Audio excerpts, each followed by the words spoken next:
पिछले क्लास में हम लोग कम्बिनेशन ऑफ रेसिस्टेंस पे कुछ न्यूमेरिकल देखे थे। आज हम लोग फिर उसी चीज़ को कंटिन्यू कर रहे हैं। वही टॉपिक है, वही सवाल है। कुछ क्वेश्चन हम लोग यहाँ पे देख रहे हैं ताकि आपका कंसेप्ट थोड़ा और क्लियर हो सके। तो आप गौर कीजिए, एक सवाल है यहाँ पे, calculate the value of resistance R1 and EMF of the cell E if the current in ammeter changes from 4 ampere to 6 ampere on inserting the key। और आप देखिए कि यहाँ पे इस फिगर एक दिया हुआ है। इस फिगर में एक सेल है, यहाँ पे एक आमीटर है, एक रेसिस्टेंस यहाँ पे है, एक रेसिस्टेंस R1 यहाँ पे है और एक की है। तो कह रहा है कि आमीटर का रीडिंग चेंज करता है। तो आमीटर क्या बताता है? आमीटर हम लोगों को किसी सर्किट में करंट का वैल्यू बताता है। जिस ब्रांच में आमीटर कनेक्टेड होगा उस ब्रांच में कितना करंट फ्लो कर रहा है, ये आपको आमीटर बताता है। तो अब कह रहा है कि when the key is inserted, तो आप कहेंगे कि की पहले इंसर्टेड नहीं था, दैट इज हमारा जो सर्किट है यहाँ पे ये ओपन था, यानी की आपका ऑफ था और बाद में इसको ऑन कर दिया गया। तो की जब ऑफ था तो करंट कितना था? 4 एम्पियर। और की जब ऑन कर दिया गया तब करंट कितना हो गया? 6 एम्पियर। तो अब ध्यान दीजिए, तो जब की हमारा यहाँ पे ओपन है तो ये रेसिस्टेंस R1 इधर से तो कोई करंट फ्लो नहीं करेगा। तो इधर जब करंट फ्लो नहीं करेगा तो ये वाला रेसिस्टेंस हमारा यहाँ पे काउंट नहीं होगा। और जब की को हम ऑन कर देते हैं तो करंट इधर भी फ्लो करेगा, तब ये दोनों रेसिस्टेंस क्या हो जाएगा? पैरेलल में। तो जब ये पैरेलल में हो जाएगा तो इक्विवेलेंट रेसिस्टेंस थोड़ा कम हो जाएगा, और रेसिस्टेंस कम होगा तो इसीलिए देखिए करंट इंक्रीज कर रहा है। क्वेश्चन आप समझ लिए। अब देखिए इसको सॉल्व कैसे करेंगे। तो इसको सॉल्व करने के लिए हम लोग यहाँ पे कहते हैं कि when the key is open, जब की ओपन है तो करंट कितना है? 4 एम्पियर। और सर्किट का रेसिस्टेंस कितना है? जो R2 का वैल्यू है 10 ओम। तो EMF पोटेंशियल डिफरेंस कितना होगा? तो EMF equal to I into भी। तो I आपका है 4, भी है 10, कितना हो गया? 40 वोल्ट। तो 40 वोल्ट EMF हो गया। अब ये आगे भी 40 वोल्ट ही रहेगा। अब जब आप की को क्लोज भी कर देंगे तो EMF तो सेम रहेगा। तो अब आप देखिए कि जब हमारा की क्लोज हो गया तो करंट हो गया 6 एम्पियर। और अब जो रेसिस्टेंस है R1 और जो 10 ओम का रेसिस्टेंस है R2, ये दोनों पैरेलल में है। तो 1/R पैरेलल वाले फार्मूला से हम लोग ये निकाल लिए। ये कितना हो गया? 10R1/R1 + 10। अब total resistance R equal to V/I। तो रेसिस्टेंस आपका कितना है?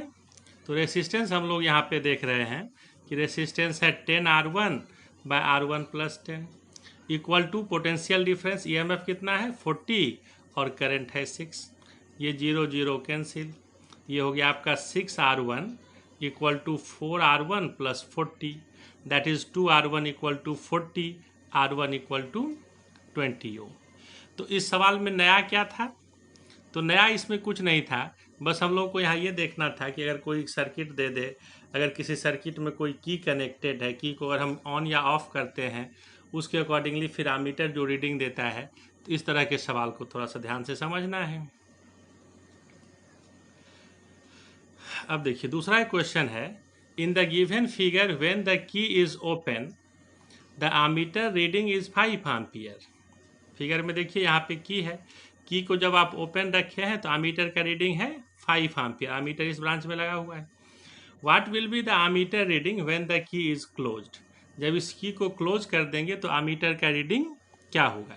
तो जैसा पिछला सवाल था उसी कंसेप्ट पे है। तो ये हम आपको दिए हैं होमवर्क के तौर पे। इसको आप खुद से सॉल्व करेंगे और बताएंगे कि रीडिंग क्या हुआ, आंसर कितना आया, और फिर अगर नहीं समझ में आएगा तो इसको हम लोग डिस्कस करेंगे। अब देखिए थोड़ा सा इस क्वेश्चन को देखिए। तीसरा क्वेश्चन है, calculate the reading of ammeters A1 and A2 when the key is open and closed in the given circuit. तो इस सर्किट में कह रहा है, ये सर्किट आप देख रहे हैं, ये सर्किट है, यहाँ पे एक की है, की को जब ओपन रखते हैं और जब की को क्लोज रखते हैं, यहाँ 2 एमीटर है, यहाँ पे है A1 और ये है A2। तो A1 का क्या रीडिंग होगा और A2 का क्या रीडिंग होगा। तो सवाल वही है जो पिछला था, तो इसको तो हम लोग आसानी से बना सकते हैं। लेकिन यहाँ पे देखिए सवाल में एक नया बात है। ये जो नई बात है ये क्या है, यहाँ पे देखिए, यहाँ पे एक वायर कनेक्टेड है। तो ये जो वायर कनेक्टेड है इसका हम लोग यहाँ पे क्या कंसेप्ट यूज करेंगे। तो आप कहेंगे कि अगर 2 रेसिस्टेंस को हम लोग पैरेलल में कनेक्ट करते हैं तो करंट वहाँ पे डिस्ट्रीब्यूट होता है, अलग अलग करंट फ्लो करता है। और जो रेसिस्टेंस कम होता है उससे करंट ज़्यादा फ्लो करता है, और जो रेसिस्टेंस ज़्यादा होता है उससे करंट कम फ्लो करता है। तो यहाँ पे देखिए, यहाँ पे एक वायर लगा दिया ऐसे, इसका कोई रेसिस्टेंस नहीं है, तो हम कहेंगे इसका नेग्लिजिबल रेसिस्टेंस है। दैट इज़ मैक्सिमम करंट जो होगा वो इस पार्ट से फ्लो कर जाएगा। यानी आप कहेंगे कि यहाँ से देखिए करंट फ्लो करेगा, इसमें वही करंट आएगा, इसमें वही करंट आएगा, यहाँ पे आगे करंट आपका 3 पार्ट में बढ़ जाएगा, और फिर ये तीनों कंबाइन होके यहाँ आएगा। यहाँ पे फिर करंट 2 पार्ट में बटेगा, अगर ये की हमारा क्लोज हो, फिर ये दोनों मिलकर इसमें आ जाएगा, और ये जो करंट यहाँ पे आएगा, तो इस ब्रांच का रेसिस्टेंस चूँकि नेग्लिजिबल है, 0 है, तो आप कहेंगे कि करंट हमारा इस ब्रांच में ऐसे फ्लो करके फिर इधर आएगा। यानी इस रेसिस्टेंस से कोई करंट फ्लो नहीं करेगा। तो अगर इस तरह का कोई रहे कि इसको हम लोग कहते हैं ये क्या हुआ है, तो ये शॉर्ट किया हुआ है, तो इस रेसिस्टेंस से चूँकि कोई करंट फ्लो नहीं कर रहा है तो हम लोग इस रेसिस्टेंस को इग्नोर कर देंगे। बस यही यहाँ पे एक नई बात है। बाकी आप समझ रहे हैं कि ये 6, 6 और 6 पैरेलल में है, इक्विवेलेंट इसका 2 हो जाएगा। और जब की ओपन है तो इसको तो हम लोग इग्नोर ही करेंगे, तो यहाँ पे 4 है, तो इसका इक्विवेलेंट रेसिस्टेंस कितना हो जाएगा। जब की ओपन है तो इसका इक्विवेलेंट रेसिस्टेंस हो जाएगा 2 + 4 + 2 + 4, और इसको तो इग्नोर ही कर दिए, तो कितना हो गया 2 + 4 + 2 + 4 12 ओम। अब टोटल करंट क्या फ्लो करेगा, I = V/R। भी आपको दिया हुआ है फिगर में, यहाँ देखिए भी दिया हुआ है 6 वोल्ट, तो 6/12 दैट इज आप कहेंगे 1/2 एम्पियर। अब यहाँ जो 2 एमीटर है वो क्या रीडिंग शो करेगा। अब देखिए चूंकि ये तीनों रेसिस्टेंस सेम है, या तो आप उस कंसेप्ट का यूज कर सकते हैं कि इस दोनों पॉइंट के क्रॉस पोटेंशियल डिफरेंस निकाल के इस ब्रांच में कितना करंट फ्लो कर रहा है वो निकाल लें।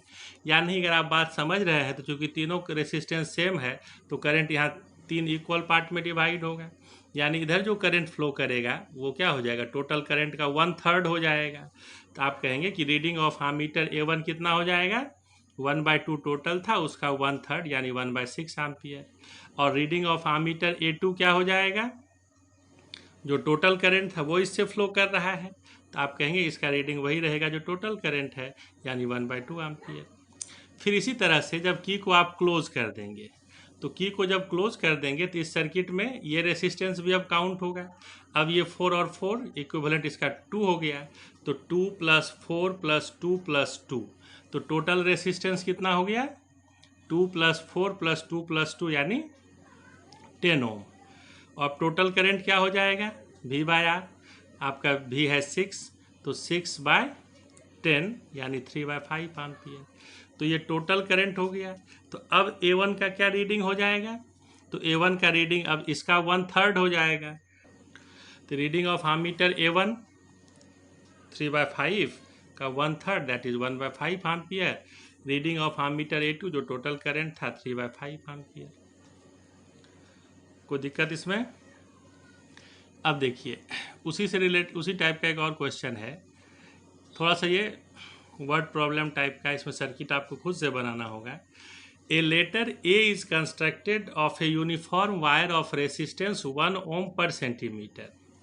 The sides of the letter are 20 centimeter long and the cross piece in the middle is 10 centimeter long, while the apex angle is 60 degree.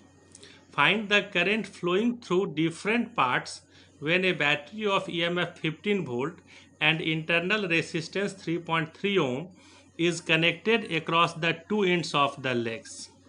अब जरा समझिए, कह रहा है कि हमको एक लेटर ए कंस्ट्रक्ट करना है किसी वायर से, और उस वायर का रेसिस्टेंस कितना है 1 ohm per centimeter, that is उसके 1 सेंटीमीटर सेक्शन का रेसिस्टेंस है 1 ohm। तो लेटर ए हम लोग कैसे बनाएंगे, ध्यान दीजिए, इसको जरा देखिए। एक लेटर ए लिखे, तो इसका जो ये साइड्स है ये कितना है, टोटल है 20 सेंटीमीटर। बीच का जो क्रॉस पीस है ये है 10 सेंटीमीटर। और ये एपेक्स एंगल ये कितना दिया हुआ है, 60 डिग्री। इस एपेक्स एंगल का यहाँ पे कोई यूज है क्या, तो आप कहेंगे कि यूज है। ये 60 डिग्री है, दैट इज ये दोनों एंगल भी क्या होगा, 60-60 होगा। तो ये क्या बनेगा, इक्विलेटरल ट्रायंगल। यानी आप कहेंगे कि अगर ये 10 है तो ये भी 10 है और ये भी 10 है। टोटल लेंथ 20 था तो ये 10 है, तो इधर भी नीचे 10, इधर भी नीचे 10। तो इस तरह से हम कहेंगे कि इस तरह से हमको ये लेटर कंस्ट्रक्ट करना है। अब कह रहा है रेसिस्टेंस कितना है, तो 1 ओम पर सेंटीमीटर। तो 10 सेंटीमीटर के पोर्शन का रेसिस्टेंस 10 ओम। तो आप कहेंगे कि हम लोग जो सर्किट बनाएंगे, ये सर्किट देखिए इस तरह का होगा। क्या सर्किट है, तो 10 ओम 10 ओम 10 ओम 10 ओम, ये बीच वाला भी 10 ओम। अब कहता है इस लेटर का जो लेग्स है, तो ये दोनों इसका लेग हुआ। अब इससे क्या कनेक्ट किया गया है, तो एक सेल जिसका ये में 15 वोल्ट है और उसका इंटरनल रेसिस्टेंस 3.3 ओम यहाँ शो कर रहे हैं। ये सर्किट हमारा है। अब कहता है कि इस सर्किट के डिफरेंट ब्रांचेज में आप बताइए कि करंट कितना फ्लो कर रहा है।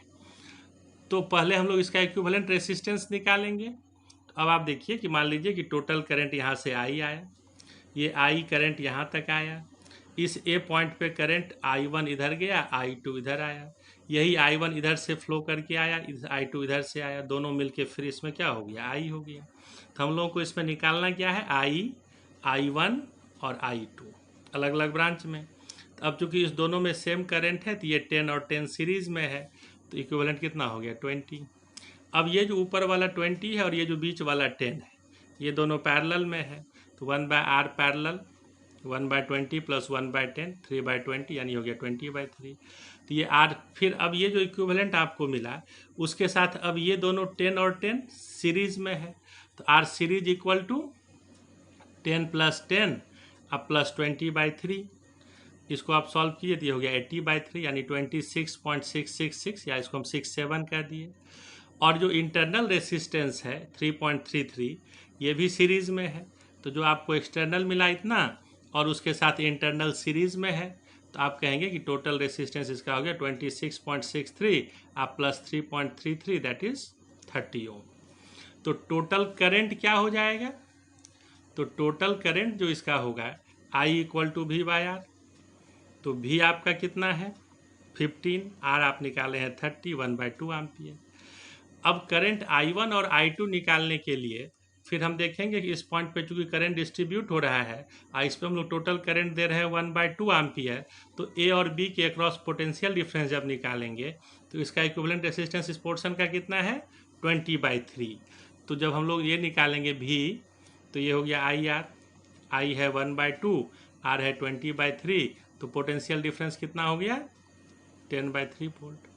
10/3 वोल्ट ए और बी के अक्रॉस पोटेंशियल डिफरेंस हो गया। तो अब I1 और I2 क्या होगा, अब तो इतना बात आप समझ रहे हैं, पिछले सवाल सब में भी देख। तो I1 ए बी के अक्रॉस और ऊपर जो दो रेसिस्टेंस है 10 और 10 का कितना है, तो 20।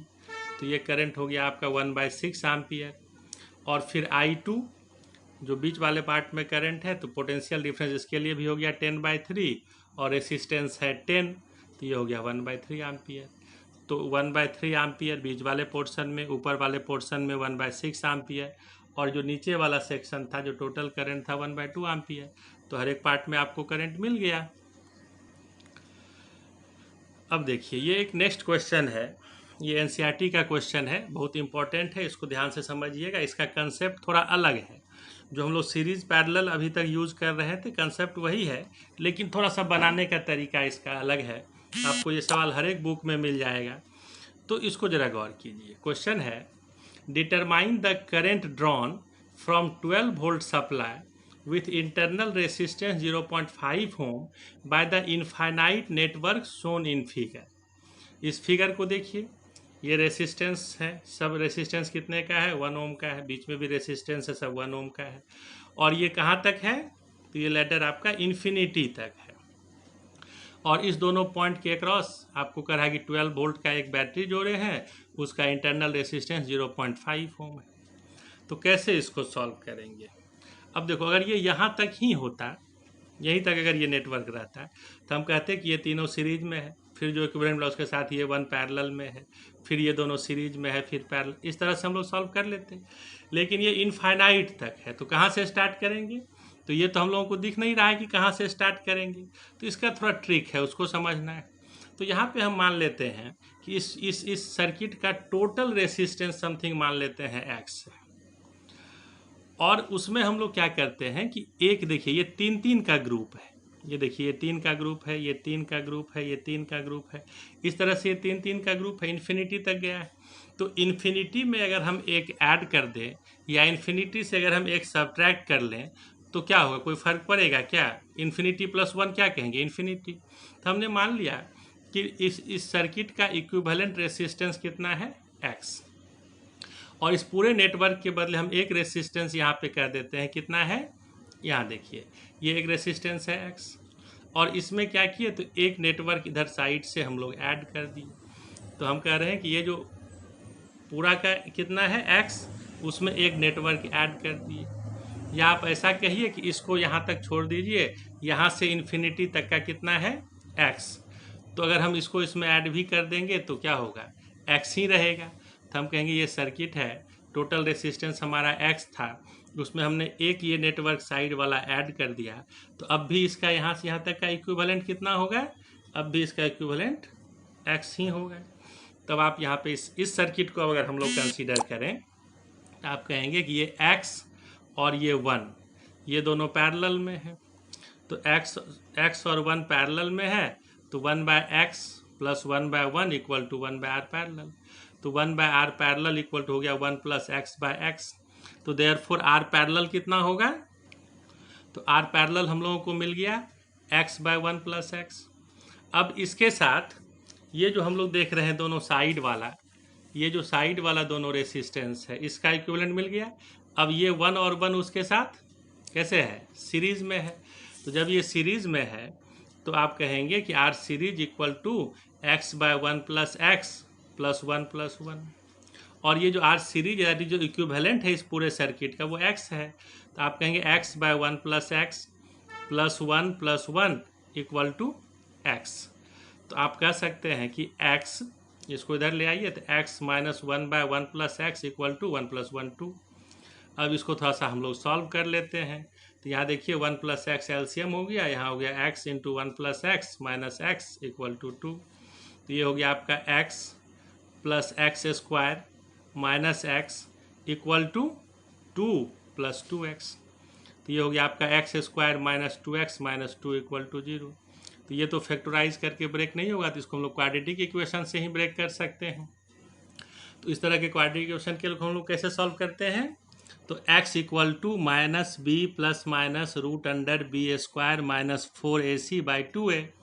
आप देखिए यहाँ पे कितना है b माइनस 2, तो x equal to minus b तो plus 2 plus minus root under b square minus 2 का स्क्वायर 4 माइनस 4ac, तो 4 इंटू 1 इंटू माइनस 2 ये हो गया प्लस 8। अब बाई 2a, ये कितना है 1, तो ये हो गया 2। तो ये हो गया 2 प्लस माइनस ये हो गया 12, तो 12 को हम लोग लिख सकते हैं 2√3/2। दैट इज आप कहेंगे ये 2 कॉमन ले लेंगे, कैंसिल हो जाएगा, तो 1 प्लस माइनस √3। तो x का यहाँ दो पॉसिबल वैल्यू है, x इक्वल टू 1 प्लस √3 और x इक्वल टू 1 माइनस √3। तो √3 का वैल्यू तो 1 से ज़्यादा है, तो आप कहेंगे ये जो टर्म आपको मिलेगा निगेटिव, तो निगेटिव टर्म को हम लोग यूज नहीं करेंगे, क्योंकि रेसिस्टेंस का वैल्यू कभी भी निगेटिव नहीं होता है। तो हमारे पास क्या बच गया condition? x equal to 1 plus √3, तो 1 प्लस √3 का वैल्यू 1.732, तो ये हो गया 2.732। ये हो गया टोटल एक्सटर्नल रेसिस्टेंस जो इनफाइनाइट नेटवर्क था। अब एक इंटरनल भी है, वो तो सीरीज में ही होगा, तो आप कहेंगे टोटल रेसिस्टेंस इस सर्किट का कितना हो गया? तो 2.732 एक्सटर्नल अब प्लस इंटरनल है 0.5, तो ये हो गया 3.232 ओम। तो current I equal to total current I equal to V/R, तो V आपका 12 दिया हुआ है, R हम लोग निकाले हैं, इसको डिवाइड कर दीजिए तो आपको मिल जाएगा 3.71 एम्पियर। ये आपका आंसर हो गया। लेकिन इस टाइप का अगर क्वेश्चन रहे तो सर्किट इसमें आपका आइडेंटिकल होना जरूरी है। अगर आपको कह दे कि जितना रेसिस्टेंस है 1 ओम 2 ओम 5 ओम 6 ओम अलग अलग वैल्यू रहेगा, तब इस टाइप का सवाल नहीं बनेगा। तो हम लोग यहाँ पे देखिए, इसको अगर आप समझ लिए, ये तो इसको थोड़ा ध्यान से समझिएगा। इसको अगर आप समझ लिए तो इस टाइप का एक सवाल हम आपको दे रहे हैं कि आप इसको खुद से सॉल्व कीजिएगा, इसको होमवर्क के तौर पे। देखिए ये सवाल है, determine the equivalent resistance of the infinite network shown in figure. अब देख लीजिए, इसमें सब ये 2 है बीच वाला, ऊपर वाला सब क्या है 1 ओम 1 ओम 1 ओम, और यहाँ ए और बी के अक्रॉस हम लोगों को इक्विवेलेंट रेसिस्टेंस निकालना है। इसको आप घर में बैठ के सॉल्व करेंगे खुद से, होमवर्क है ये। तो ये अगर आपका बन जाएगा तो यहाँ पे हम लोग ग्रुपिंग ऑफ रेसिस्टेंस का जो न्यूमेरिकल देख रहे थे उसको यहाँ पे हम लोग क्लोज कर रहे हैं। तो इन सारे न्यूमेरिकल्स को थ्योरी के साथ अगर आप कंप्लीट कर लेते हैं तो ये आपके सिलेबस का एक सेक्शन हो गया। इसके बाद हम लोग यहाँ से आगे बढ़ेंगे तो 1-2 टॉपिक बीच में और है, उसके बाद फिर हमारा इलेक्ट्रिकल मेजरमेंट वाला सेक्शन आ जाएगा। तो इसको बहुत केयरफुली आप समझ लीजिए। आपको 1 दिन का यहाँ पे ब्रेक दे रहे हैं, किसी को कोई दिक्कत हो तो आप उसको पहले सॉल्व कर लीजिए, उसको क्लियर कर लीजिए, उसके बाद फिर हम लोग आगे बढ़ेंगे। यहाँ तक कंप्लीट करने के बाद ही आगे बढ़ेंगे, जब आप कहेंगे कि हम यहाँ तक सारा बात समझ लिए, ऑल टॉपिक्स आर ओके, तभी हम लोग यहाँ से आगे बढ़ेंगे। तो इसको आप बहुत केयरफुली ध्यान दीजिए। ये करंट इलेक्ट्रिसिटी का इनिशियल सेक्शन था, इसमें कोई दिक्कत आपको नहीं होना चाहिए। फिर नेक्स्ट क्लास में हम लोग यहाँ से आगे की बात करेंगे। तो आज के लिए इतना ही, थैंक यू।